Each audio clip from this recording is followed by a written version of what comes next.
In any communications process, there's the sender and a receiver. The sender is the person who sends the message, who conveys the message, and the receiver is the person who processes the message and gives feedback about the message.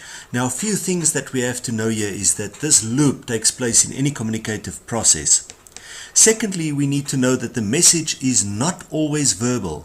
This message could be non-verbal, it could be in the form of written communication, it could be in the form of eye contact.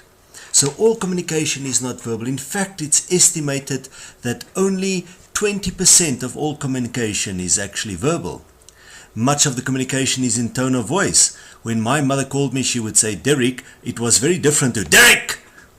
Same word, very different meanings. So message is very often in non-verbal communication, such as writing, body language, etc., etc.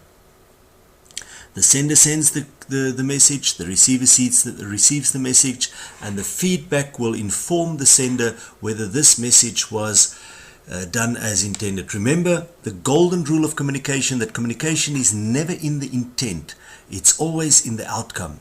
So it's not about what you intend to communicate, it's what the receiver processes and receives. So in other words, it's the outcome that counts. In the middle of this whole communication loop, there's a thing which we call noise. Now,